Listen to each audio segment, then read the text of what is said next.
Hello friends, I am Bhumir sir. Please મારી channel Bhumir sir એને subscribe કરો અને standard 9, 10th, 11th, 12th English medium Gujarati medium બંનેના ગુજરાતી, સંસ્કૃત અને એસએસ ત્રણેય સબ્જેક્ટના વિડીયોઝ તમે જોઈ શકશો.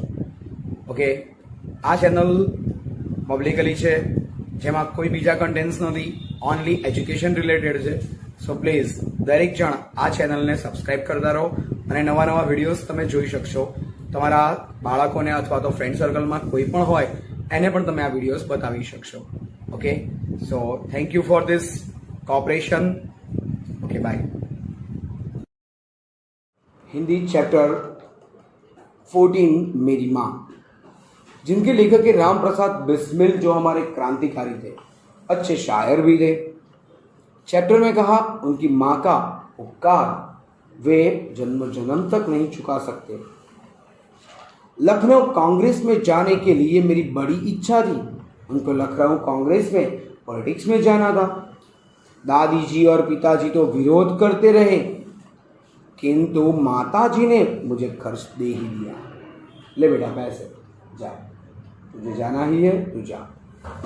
उसी समय शाहजहांपुर, लेकिन माताजी ने मुझे खर्च दे दिया कि जा बेटे, तो कांग्रेस में जाना चाहता है, लखनऊ, तो जा. उसी समय शाहजहांपुर में सेवा समिति का आरंभ हुआ था. शाहजहांपुर यूपी का एक जाना माना शहर, और मैं बड़े उत्साह के साथ सेवा समिति में सहयोग देता था. पिताजी और दादी जी को मेरे इस प्रकार के कार्य अच्छे न लगते थे, किंतु माताजी मेरा उत्साह भंग न होने देती, जिसके कारण उन्हें अक्सर पिताजी की डांट फटकार तथा दंड सहन करना पड़ता था. पिताजी उनको मारते, दंड करते, पनिशमेंट देते, ठीक है, तो उस वक्त माताजी को ये सहना पड़ता था. वास्तव में मेरी माता देवी थी.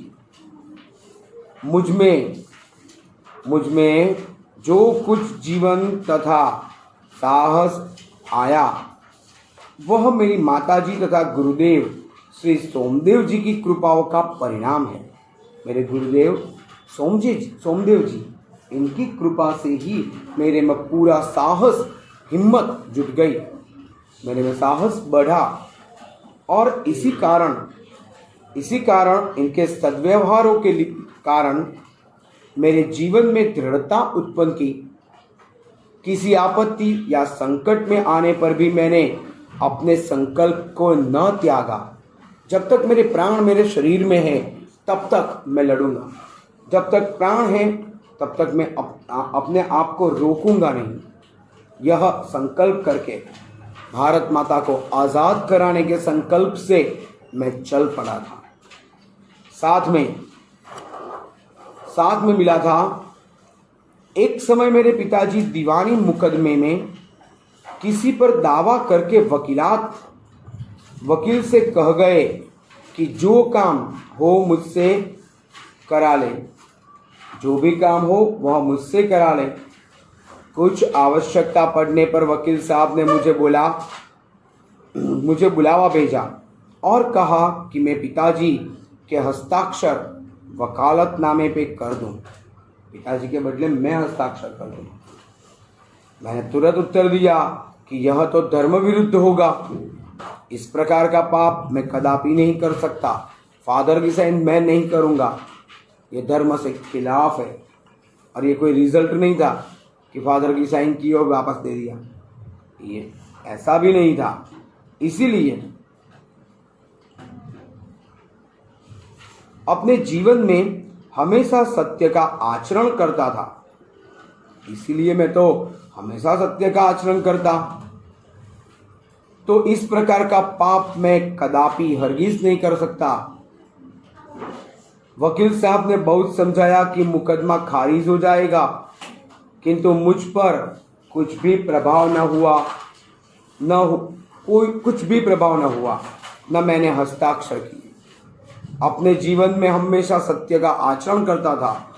चाहे कुछ भी हो जाए, सत्य बात कह देता था. कभी झूठ नहीं बोलने का। जो सच्चाई वाली बात है, सत्य बात है, उसे मैं बोल देता था। अब 11 वर्ष की उम्र में माताजी विवाह कर शाहजहांपुर आई थी। जब उनकी उम्र कितनी थी? सिर्फ 11 साल, आपसे भी कम।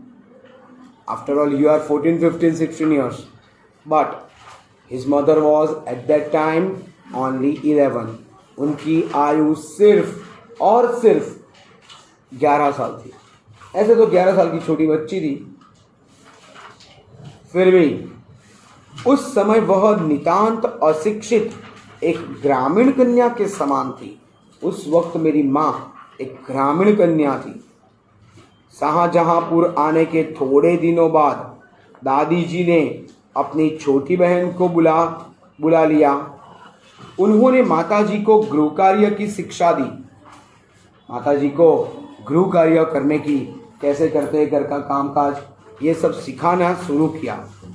थोड़े दिनों में माताजी ने घर के सब कामकाज को समझ लिया और भोजन आदि का ठीक ठीक प्रबंध भी करने लगी। तो फिर ग्रामीण कन्या थी, गांव की कन्या, गामड़ानी छोकरी। उसी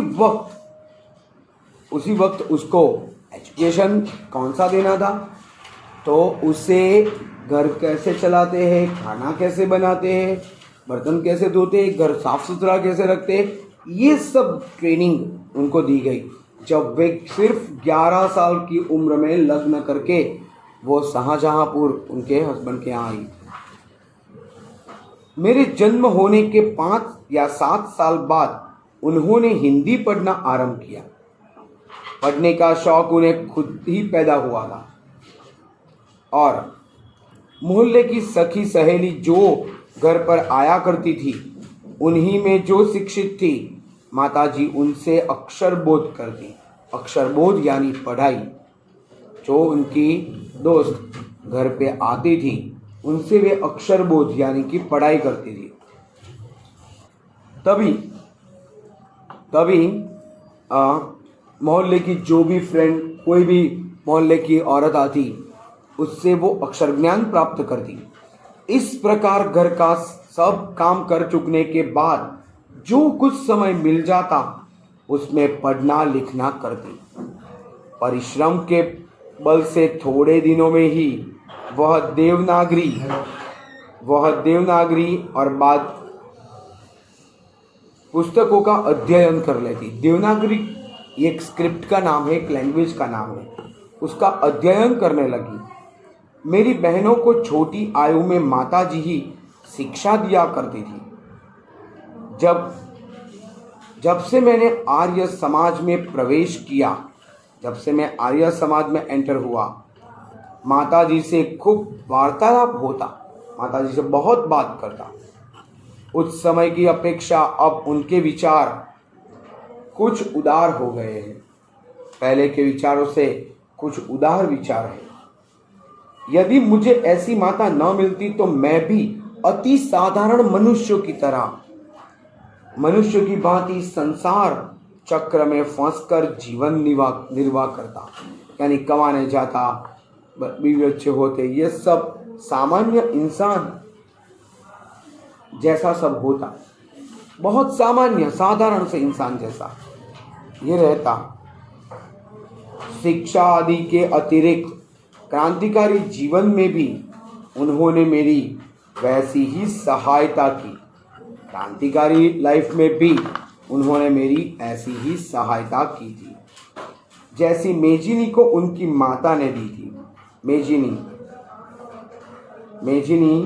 जो इटली का एक राइटर था और पूरे टूटे हुए इटली को उसने एक किया था। ठीक है, पूरे टूटे हुए इटाली को उसने एक किया था। माता जी का सबसे बड़ा आदेश मेरे लिए यही था कि किसी की प्राण हानि न हो। उनका कहना था कि अपने शत्रु को भी कभी प्राण दंड न देना। उनके इस आदेश की पूर्ति करने के लिए मुझे मजबूरन 2-1 बार अपनी प्रतिज्ञा भंग करनी पड़ी थी। उनके आदेश उसको पूर्ति करने के बाद मैं आज़ादी लेके रहूँगा, अंग्रेजों को मार दूंगा, ये प्रतिज्ञा कैंसिल की थी। और जन्मदात्री जननी यानी माँ, इस जीवन में तो तुम्हारा ऋण उतारने का प्रयत्न करने का अवसर भी न मिला। इस जन्म में तो क्या यदि मैं अनेक बच्चों में भी अनेक जन्मों में भी तुम्हारा ये ऋण नहीं उतार पाऊंगा। ये कर्ज आपका है माँ, और ये कर्ज मैं नहीं चुका पाऊंगा, ये नहीं दे सकूंगा आपको। और तो भी तुमसे ऋण नहीं हो सकता। ऋण यानी ऋण चुकाना, रिटर्न देना। जिस प्रेम तथा दृढ़ता के साथ तुमने इस तुच्छ जीवन का सुधार किया, वो अपनी माँ को कहते हैं कि मेरे जैसे तुच्छ का जीवन सुधार आपने किया। मेरे में तो कुछ था ही नहीं, मेरे में कुछ नहीं था, आपने मेरे जीवन में सुधार लाया है। तो यह कहते हैं कि जीवन सुधार का काम किया, और यह भी अवर्णनीय है। मुझे जीवन की प्रत्येक घटना का स्मरण है कि तुमने जिस प्रकार अपनी देववाणी का उपदेश करके मेरा सुधार किया, तुम्हारी दया से ही मैं देश सेवा में संलग्न हो सका। धार्मिक जीवन में भी तुम्हारे ही प्रोत्साहन ने सहायता दी थी। आपके प्रोत्साहन ने सहायता दी थी। जो कुछ शिक्षा मैंने ग्रहण की उसका श्रेय तुम ही को मिलता है। जो मैं सीख पाया वो तुम्हारी वजह से ही सीख पाया हूं माँ। जिस मनोहर रूप से तुम मुझे उपदेश करती थी, उपदेश करना यानी सिखाना, उपदेश करती थी, उसका स्मरण कर तुम्हारी मंगलमयी मूर्ति का ध्यान आ जाता है और मस्तक झुक जाता है। तुम्हें यदि मुझे ताड़ना भी देनी हुई, ताड़ना यानी चमाट मारना या गुस्से से बोलना, तो बड़े स्नेह से हर बात को समझा दिया। यदि मैंने धृष्टतापूर्ण उत्तर दिया, तब तुमने प्रेम भरे शब्दों में यही कहा कि तुम्हें जो अच्छा लगे वह करो, किंतु ऐसा करना ठीक नहीं। इसका परिणाम अच्छा न लगा, इसका परिणाम अच्छा न होगा। जीवन दात्री, आप तो मुझे जीवन देने वाली हो। तुमने इस शरीर को जन्म देकर केवल पालन पोषण ही नहीं किया, बल्कि आत्मिक, धार्मिक, सामाजिक उन्नति में भी तुम ही मेरी सदैव सहायक रही। जन्म जन्मांतर परमात्मा ऐसी ही माता दे, जन्म जन्मांतर परमात्मा ऐसी ही माता मुझे दे। महान से महान संकट में भी तुमने मुझे अधीर नहीं होने दिया, तुमने मुझे अधीर नहीं होने दिया था, अधीर नहीं होने दिया। सदैव अपनी प्रेम भरी वाणी को सुनाते हुए मुझे सांत्वना देती रही। सांत्वना यानी दिल को तसल्ली दिलाती रही, सांत्वना देती रही। तुम्हारी दया की छाया में मैंने अपने जीवन भर में कोई कष्ट अनुभव नहीं किए। इस संसार में मेरी किसी भी भोग विलास, सुख सगवड़, ऐश्वर्य की इच्छा नहीं, केवल एक इच्छा ही है, वह यह कि एक बार श्रद्धापूर्ण पूर्वक तुम्हारे चरणों की सेवा करके अपने जीवन को सफल बनाने का। एक बार बस तुम्हारी सेवा करनी थी और अपने जीवन को सफल बनाना था, किंतु यह इच्छा पूर्ण होती नहीं दिखाई दी, और तुम्हें मेरी मृत्यु की दुख भरी खबर सुनाई जाएगी। और उसके बाद तुम्हें मेरी मृत्यु की जो खबर सुनाई देगी वो दुख भरी होगी, दुख भरी खबर सुनाई दी जाएगी। माँ, मुझे विश्वास है कि तुम यह समझकर धैर्य धारण करोगी कि तुम्हारा पुत्र माताओं की माता भारत माता उसकी सेवा में अपने जीवन की बलि देने के लिए भेंट हो गया है और उसने तुम्हारी कोख कलंकित न की, तुम्हारी कोख को बुरे कामों में नहीं यूज किया। यानी कि माता के लिए ये प्राउड की बात थी कि उसका बेटा शहीद हुआ था। अपनी प्रतिज्ञा पर दृढ़ रहा। जब स्वाधीन भारत का इतिहास लिखा जाएगा तो उसे किसी पृष्ठ पर उज्जवल अक्षरों में मैं तुम्हारा भी नाम लिखा जाएगा। माँ, सिर्फ मेरा नहीं तुम्हारा भी नाम लिखना पड़ेगा, क्योंकि तुम्हारी वजह से मैं इतना आगे बढ़ पाया हूं, तुम्हारी वजह से। तो अपनी माता को वो बोलता है कि तुम्हारा बेटा शहीद हो गया है और आपकी कोख को कलंकित नहीं किया। और जब इंडिया की हिस्ट्री लिखी जाएगी तो राम प्रसाद बिस्मिल के साथ आपका भी नाम उसमें लिखा जाएगा। गुरु गोविंद सिंह जी की धर्म पत्नी ने जब अपने पुत्रों की मृत्यु पर खबर सुनी तो बहुत प्रसन्न हुई थी और गुरु के नाम पर धर्म रक्षार्थ अपने पुत्रों को बलिदान दिया। उसके बदले उन्होंने मिठाई बांटी थी। क्यों मिठाई बांटी? क्योंकि उनके पुत्र धर्म की रक्षा के लिए शहीद हो गए थे। उनके पुत्र धर्म की रक्षा के लिए शहीद हो चुके थे, इसीलिए उन्होंने मिठाई बांटी थी। जन्मदात्री वर दो कि अंतिम समय, वर यानी कि वरदान, आशीर्वाद, कि अंतिम समय भी मेरा हृदय किसी प्रकार का विचलित न हो और तुम्हारे चरण कमल को प्रणाम कर मैं परमात्मा का स्मरण करता हुआ शरीर त्याग करूं।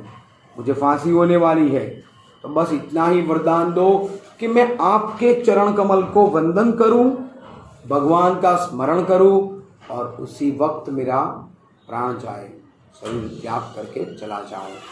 तो इस प्रकार से ही उन्होंने अपना शरीर त्याग किया। तो इस प्रकार राम प्रसाद बिस्मिल के जीवन की कथा है कि उन्होंने अपनी माँ को मरने से पहले, जब फांसी डिक्लेयर हो गई तब मरने से पहले उन्होंने यह बात इसमें कह दी थी कि माँ तेरे जैसा कोई नहीं। ठीक है, तो ये था अपना छोटा सा चैप्टर नंबर 14, मेरी माँ।